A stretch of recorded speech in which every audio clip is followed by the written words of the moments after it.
Hello everyone, this is Greyshot17 and Greyshot151 here. And today we're doing a review on Rodan for Kaiju in Review. Yes, when a death in a mineshaft causes authorities to investigate, insects run amok and a grave threat slowly emerges from deep beneath the earth. Yeah, so... This movie was surprising. Yes, in the best way. It's because we just saw Invasion of the Astro Monster, and that was, like, boring. Very boring. It also underutilized Rodan. Yeah, also underutilized a love story, a monster fight, stuff like that. Yep. This was a great escalation of events because it starts off with the main character, his brother-in-law, because he's marrying his sister. His brother-in-law is missing in a mine. Future brother-in-law. He's kind of like a gentleman that kind of gets into fights. Yeah. And he's kind of like has a bit of a temper, but you see that. And there's a little bit of a distance between the two. Yeah. But then things go south when an incident in the mine causes flooding and a cave-in, and a man is killed, but Goro is missing. Yes. So the main character's job is to find out what is going on, well, while also the town thinks that his brother-in-law is murdering the mine chief. It kind of. I don't think anyone. I think people actively think he was possibly involved, but there are people banging on his sister's door. But he's not searching. At least from the movie, it doesn't look like he's searching because it's his job. He's more searching because it's his brother-in-law. Yeah. Like he actually cares about what his future wife thinks, and you can see that in regards to there's a moment where they find his body and he's like, oh, we have to bring this back. Like we need to bring back his body for respect. Yeah. Like you see a natural human okay, there's common sense into his actions. It's not like I must now venture in the mine and go Indiana Jonesing. No, he's kind of safety. But things get a dark turn where you get this slow buildup of this bug, and there's a gradual buildup, and all of a sudden there's just a massive reveal, and it's like, oh. Okay. Mind you, we should note we watched the American version. Yes, which also there's a remastered Japanese version and an American version. The American version has a elongated elongated nuclear bomb sequence. It's 5 minutes long. It's literally, there's no point, no relevance to it. Almost doesn't have an impact in the main story at all. Yep. So again, you could skip that immediately. Go watch the Japanese version, especially if you have the Toho remaster. The remaster version. The quality on the two, we compared them because we watched the American version, but then we went back to the Japanese version to see differences. The Japanese version doesn't have the monologue that is currently in the American version, but it is also sharper quality in the Japanese version. Yes. But sometimes the monologue does work in some key sequences, I will say. But it works a little bit. It's overdone. In the final sequence, which I won't go into right now, but the final sequence, there's a monologue in the American version, and it works in some respects. Yeah. But it doesn't work in another respect, and I think the Japanese one works better because it just lets the scene play out. It doesn't interject monologue. It doesn't have the characters saying things. It just lets the audience take in the shots, take up what's going on, and let them come to their own conclusions. Because which I think is way better of an action than overly explaining everything, which is exactly... It felt like King of the Monsters monologue on retread. Yeah. But here's the thing. The American version is an hour and 10 minutes, I think, or hour 12. The Japanese version is an hour and 22 minutes. And that's, by the way, without the inserted, H-bomb testing. Yes. So the American version just goes by at a super quick rate, and the Japanese one still goes by because there's a lot of different action. Like for instance, there's a moment where the bug attacks. Yeah. And there's an engagement with the military. Yeah. And then it retreats into the mine, and then they finish it off. Which, by the way, one of the coolest things ever in a Toho movie, which is the guy drops the coal. Again, this is a coal mine. Yeah. Coal miners. There's a coal train, and it's filled to the brim with coal, and he turns off the brakes, and he sends it flying down. He's on it, by the way, traveling with it, jumps off the last second, and it hits the bug, and you see this, again, it's bug just gets smashed. It's not the best costume. Yeah, the bug looks dopey. But that being said, it's a great effect. The build up to it, the men being pulled underwater, and, being attacked, and also them being... again, except for the first guy who said he's in pieces, even though he's not. The rest of them look pretty banged up and bloody. This movie definitely uses, it has blood, and it uses it to full effect. There's helmets, of soldiers that are just covered in blood. There's, bodies. It's a little bit more brutal, and I especially think that's referenced... especially in the ending, I would say it's a little darker, which works in this because it's a different type of horror compared to Godzilla, where Godzilla is this looming threat. This is more of a straight-up sort of monster movie that's more typical. But that being said, it's also a nice escalation because while the bugs are the initial threat, the bugs are quickly taken out by Rodan because Rodan just eats them all. Yeah. Which is like, oh, okay. It's a good way to eliminate a previous threat, but ramp up again. Escalation. Yeah. They ramp up. They show multiple bugs, and then they have Rodan eat the bugs, and then Rodan is a threat. But then there's another note, which is there's 2 Rodans. There's a male and a female, and the military tries to engage them, and then they just, on revenge or like in a counterattack, just go nuts and like attack a local human settlement, which is Tokyo. Which, real quick, the second part of this is interesting because essentially it deals with them having no idea what this flying UFO is that's going faster than jets. It's a great build-up. And it's taking out enemy like jets and swooping on patrol boats, but people can't get a close enough eye on it to see it, or they die. So it's one of those situations where it's like no one's really finding out what the heck this thing is. Because it looks like a jet because Rodan flies over 1,000 miles per hour, roughly speaking.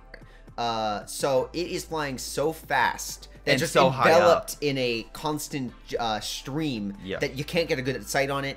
And I think they get like there's one moment where like there's a photograph of it, but you just get the wing and it's a blur, and it's a cool shot. For a second there, I thought it was Rodan like flying away, but it's actually its wing, which is again a nice little cool like what is that? And the scale to set it up. But you also have the main human characters, which is once again interesting because we're at a point now where usually this human character is irrelevant. Yes. But the reason they bring him back in is he has amnesia, which is used to a good effect of not only showcasing what the UFO is by a dramatic reveal, but also showcasing the fate of the bugs and also incorporating him more into the story. And also, again, his terror of seeing Rodan, which, again, looks a little fake, is still played out pretty well. Like, the acting in this is pretty good. Yeah, I don't think the main characters get enough to chew on like in Gojira. I think those humans have a lot more script. But what this main actor does, he doesn't give a performance in regards to his dialogue, but it's more so in like how he conveys like the shock and kind of like when he snaps out of it when he sees like these little eggs hatching, and it's supposed to be this cute scene, but he just sees utter horror in it. It's a good parallel to him like seeing these monsters awaken and that shocking him out of it, and finally being able to say that it's a giant pteranodon and they ate the things that just murdered everyone in the mine. We're dead. There's some good transitions and good editing choices, and also finally we get Rodan fighting in the major city, and there's an aerial battle that looks really good. They have some nice wide shots for a 50s giant monster movie of Rodan flying, and that can be very difficult, but they do it pretty well. Especially for a monster that flies as fast. You get this. You get the feeling this thing is flying fast. It's flying agile. It is flying with sheer amount of force behind it when it just flies by. Like there's a shot where he flies by like this truck, everything on the road, and everything just explodes because the wind pressure is just so immense. Or jets being like literally just being pushed off, like it flies next to their jet and the jet literally just breaks apart. It's cool. And again, they also kind of build up the fact like literally someone said like it flew in China and caused a supersonic bomb to go off because it just like did that, and the pressure just caused an explosion, which again, a very interesting type of story and a different type of threat compared to Godzilla, which is more aquatic and slow. Yeah, you have a beast that can fly 1,000 miles an hour. So it goes to like Singapore, Wake Islands, like it flies all over the Pacific. And everyone's like, what the hell is this thing? Yeah, because no one can get a good shot at it, and anything man-made is too slow to catch up with it. Unless Rodan turns around, in which case you're just dead. Oh, I love that guy's expression. Like he's flying in the air and it's like, yo, it's turning around. It's turning at me. How the heck is it turning that quickly? And then he just dies because like it's like when two planes, fly by. It's not like a slow like gradual thing. It's just they fly by in a millisecond. That said, I cannot wait for King of the Monsters to show Rodan off, because if this movie in 50s technology did Rodan like this, I want to see modern day CGI, because I hope it looks great. And that's the thing, Rodan has a lot of potential, and you see that potential in each. Like he flies under a bridge, he goes in the water, comes back up, he lands in through buildings. You see people like flying all over the place when he's attacking. Like the practical effects are really good. Yeah, like the buildings just get like shredded. Like I guarantee you, like we made the joke, whoever was on set that day and had to turn on that fan was just the giddiest child in the world, just watching the miniatures like get destroyed. But this movie, it sets up the threat of the monster, and the ending is very much like the most classical, like universal monster-ish. Yeah. I don't think there's a lot of build up to it, but no. You have these two Rodans that hatch at the same time, and it's very much like the Mutos. There's one male, one female, and one of them starts to succumb to like there's a volcanic explosion that happens, which is caused by the military, I think. Like, the attack. Yeah. Basically, the Rodan lives underground for heat. Like they live close to the volcano, and they live in like underground caverns, which explains why the egg is underground. I like to set up this underground flying terror. And they know this cavern that he's living in. It's like this giant like thing he's dug out. And they open fire to kind of bury him, but they set off the volcano. One escapes, and the other one's right behind him, but gets overwhelmed by the volcano. And in the American version, there's the monologue saying, you know, it falls, it's overcome by the volcano, and the mate falls down with it. But in the Japanese, it's just this quiet, like, there's this music in the background. You just see this one just fall, and you see the other one, like, try to rescue it, and then slowly, you know, they're calling back to each other, and it comes. It's a sad scene. Yeah. Look, it murdered thousands of people. Yeah, but it still is, like, this, like... Yeah. It's touching. It's this touching moment that really calls back to the Universal monsters, where it's or like even the Godzilla. Dracula, Frankenstein, trying to find someone else and just failing and dying. Or even the Godzilla movie, where it's or Gojira, where it is a dour ending, even if they kill the monster because of Shavit's sacrifice. This is more the monsters. Again, you could see a love or a connection kind of causing him to die, but I do think that the connection between the humans could have been a little bit better. Like the main character in his engaged. Yeah, she doesn't have much to do. Like, there's a moment where, like, she's like out in the woods, and again, this is just the American version more so. It's kind of just stupid. It's like, why are you out here? I love you. Yeah, that's not an answer. Yeah. That's just a statement. Yeah, it's like I want to be with you during this because I don't want to leave you. Yes, like that, like a better connection between their relationship, which by the way we do see with the eggs a little bit, but I think kind of wish they said more. something with like Goro's ashes, like something like have her be out there for like thinking of Goro and then being like, he died, but I want to move past that because I want to be with you, and I think, you know, I can't look, you know, something, anything, I don't know.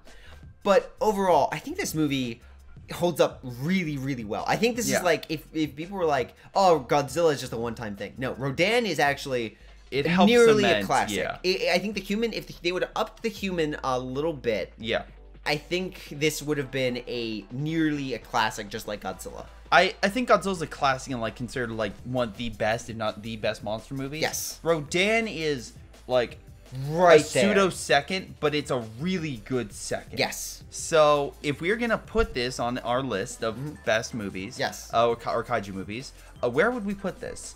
My honest opinion would be above Godzilla 2014. Yeah. And I would not put it above Gamera, because I think the characters in Gamera work, even if the final battle doesn't. I think the characters are this movie's weakest point, but they're still good characters. Like, this movie is not slow. This movie has a lot of action. It builds up naturally. It has a good escalation. Fantastic ending. Like great special effects for the time. Great, especially for the speed of these flying creatures. Yeah, you just get these shots where Rodan's like traveling from one side to the other, and it looks great. Like, it's sure you could say the American version doesn't like hold up in terms of just the camera footage or the actual footage itself, but the remastered Japanese footage so much better. Great, so much better. It looks fantastic. So on that scale, I would agree with you, and that's surprising because I didn't expect this to be this well done. Yeah, or me to enjoy it this much. So yeah, I would probably put it better than Godzilla 2014, especially because especially for the time, and just showing its impact. This helped create the Godzilla universe, or like the monsters in it. Godzilla was a one-time situation, and Godzilla Raids Again was kind of like but Rodan was the thing that could showcase, we can give other monsters a great movie too. And I think Mothra is also another good beacon of that. It's like, Toho could make other movies, but then they had a few like Varan. If Godzilla's the nuclear horror, then this is more like the standard horror, monster horror. And then Mothra is more of like a spiritual horror, if that makes sense. But no, it's again, they all work well in their own way, which again, apparently Toho is making their own monster universe. Which I am super stoked for. If they can pull it off right. Yeah, I mean, if they do it like this, it could. But but in any case, so we would say number 3 is now Rodan in our Kaiju in review. Which, again, I did not expect that. Again, I love rewatching these movies because it's like, oh, these are the best, or these are the handpicked. But in any case, what are we watching next? One that, if you're not ready to take it, you better run. Godzilla 2000. I don't know. If you can't take the heat, run. Get ready for the ultimate barbecue. Yes. All right. Well, this is gonna be interesting. Yes. Because this is a Godzilla movie we saw in theaters. Yeah. We were two kids that our dad took to theaters. I think this is the same summer we saw Pokemon 2002. Yeah. It very much was a name your movie 2000. Yeah. I mean, to be fair, you're gonna hit the marketing thing. It'll be curious to see how this film goes, because once again, it was probably like the next big Godzilla movie we saw to help like reinforce it. And I remember being in a Stars theater and just looking up and like dazed at it, and everyone's like, "Come on, let's go!" I'm like, "Is that a Godzilla movie?" Yeah, but we'll see next time. Also, this is the same movie theater that got closed down for mob connections. Great, we'll talk and health concerns because of rat droppings. So we'll see you guys next time. Later, everyone. But you know what? It makes sense for the American edit to the 50s version. Americans are stupid. We need to know what atomic bombs are. Yeah. It's not like we dropped them or anything. I have known Goro for a long while. His sister and I were planning to be married. No wonder he hates him. I was fucking his sister. Sometimes in the next room. He could hear it. I could not know why he was mad at us. Yeah. He looks really thin. For Hack the Pieces, he looks more famished than actually. I think that's a dummy. I think is that a dummy? I can't tell. No, that's a Japanese man. That's a naked Japanese man. I'm putting out his misery. He's connected. Oh my god, they're being dragged in. Let go of the wire. Let go of the wire. Okay. Oh shit. Now that's Hack to Pieces. Good job. It's not like your brother's missing or anything. Don't worry, we'll be together. Whoa, what the? Well, okay, that was out of nowhere. Hello. By the way, sheer terror at this thing. It was Goro. It was in Goro's house. So it was Goro. No, listen. The monster is in Goro's house, but it's not Goro. It's Goro! No, that's not Goro. By the way, there's no, you know that excellent buildup of tension that was occurring earlier? Yeah. There is none of that in that scene. It's just monster. Oh, God. Now that's in pieces. There we go. The first guy, not so much. Now all these guys, there we go. Oh, they brought down... Oh, they closed it up. And it busted through. Holy shit. Look at all these military. I love it. Military. Bring it on. I got a plan. Look out. I got a goddamn plan. Oh, wow. Man, great green screen. But... Oh, there. No, that's not. They just don't have him running it. Okay, that's fine. Fire one, bitch. This is for Goro. Why would the bug think anything of it? Oh! Good choice. Oh! Bug splat. Oh, damn. Yup. Oh. Yup, that's more like it. Hello everyone, this is Greyshot17. Before I go, I want to give a special shout out to Patreon supporters Ace, Joe Foley, Joey G, JP Vaal, jrchicklis, Manuel Marcatelli, Milam, Ollie, Onlyplayapples, Pyroshark, Rifle, Sebastian Marzelik, sgtMcPain, Streakingwookie, Toussaint, WhiteHotD, Aaron Yee, Jordan Savat, Leo Liu, Nathan, Angus, and Tim. Thank you again for your incredible support. You all rocked. It's been Greyshot17, and I'll see you all next time.